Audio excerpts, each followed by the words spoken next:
Hello everyone, greetings from Rome. This is John Henderson, reporter for Dog-Eared Passport.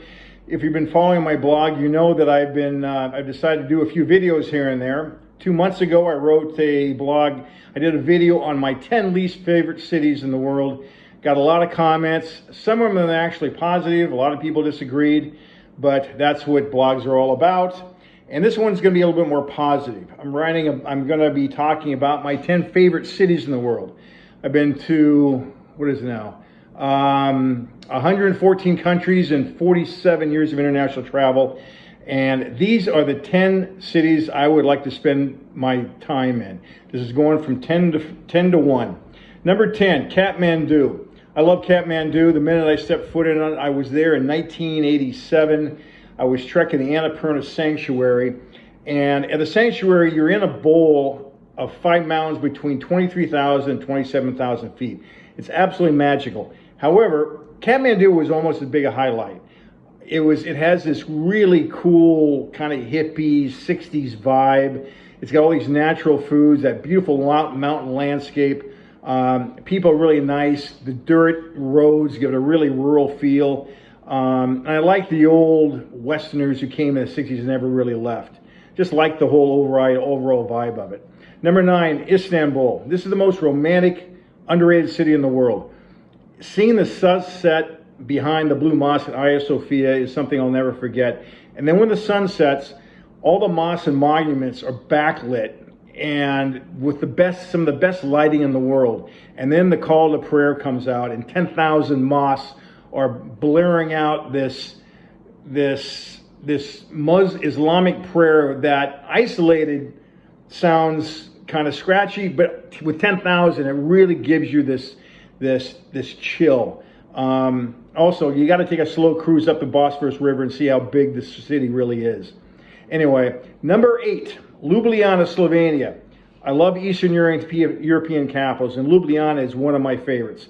Ljubljanica River wanders through it. On both sides of the river are lined with cafes, bars, outdoor restaurants, trees, and the castle hovers over it on a big hill, and it's all backlit. And across the river are all these bridges with all these beautiful statues on top of them. It's really a mesmerizing place. Slovenia also has some of the most underrated wine in Europe, and it's got a young, vibrant student population. You can't believe this was once part of Yugoslavia at one time. Anyway, number 7, Baku. I wanted to visit Azerbaijan for years, ever since I saw those beautiful photos of the skyline, which is kind of a modern, kind of a poor man's Dubai. But every night when you go there, they have these light shows on these buildings. And it's really beautiful to sit around and have a drink and look at these light shows every night. And plus, there's one spot in the old town, which is kind of on a hill above Baku.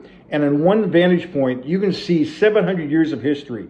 You see structures from Baku in the Middle Ages, then you see the Soviet architecture from the Soviet time under USSR, and then you see modern Baku. It's really an amazing place. It's kind of a combination of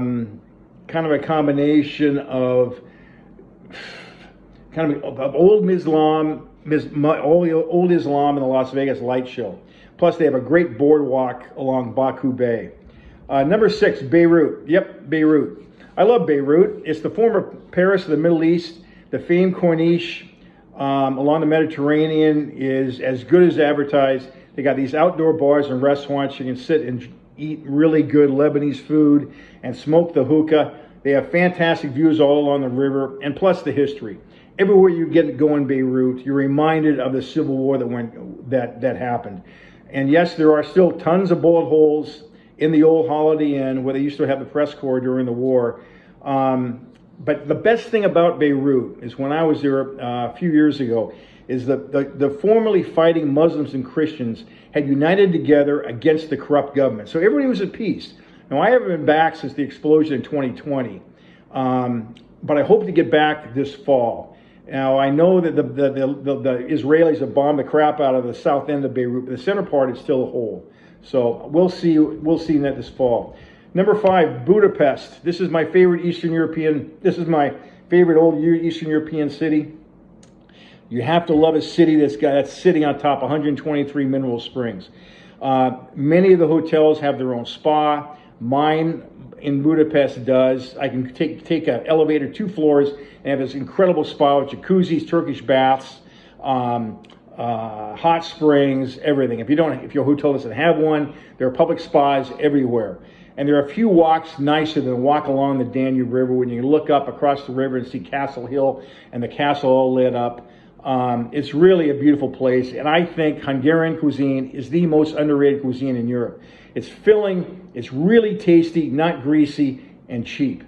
Number 4, Bruges, Belgium. This is the smallest one on my list. I had to include it. I think it's the prettiest little town in Europe. It's the Venice of Belgium. Canals are everywhere. They're all lined with bars serving the best beer in the world. They have these B&Bs right on the water where you can sit and sip the beer as these little creeks go by. I mean, come on, Belgium's got the best beer and chocolate in the world. What's not to like? Plus, Bruges is Belgium's prettiest city. Of course, I'm going to include it. Number 3, Rio de Janeiro.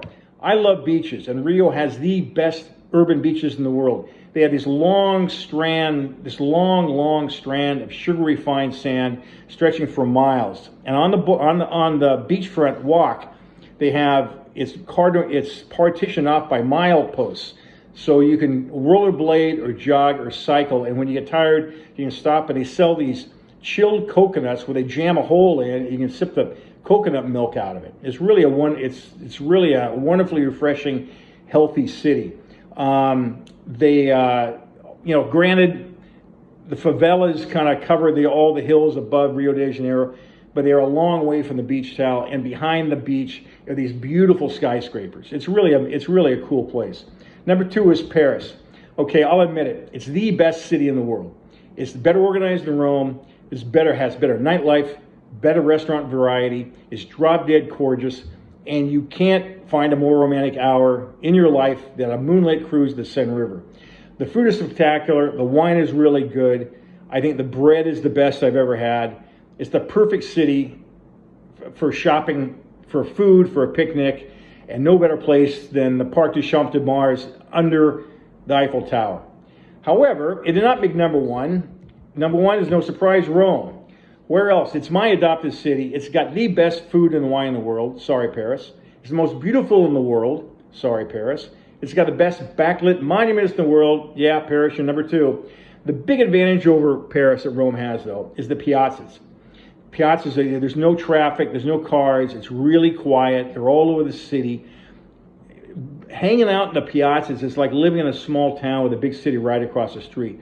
I've written 2 blogs about walking across from one end of Rome to the other without ever walking down a busy street. Now, you can't do that in any other city in the world. That's why I love Rome. Yeah, it's dirty. It's the dirtiest capital in Europe, but the new mayor has really cleaned it up. But this is why I've lived there 11 years and why I will live here till the day I die. Anyway, I hope this helps you decide where to go next. Feel free to contact me in the comments section below for any comments or any suggestions. Happy to help. I'll see you. Bye-bye.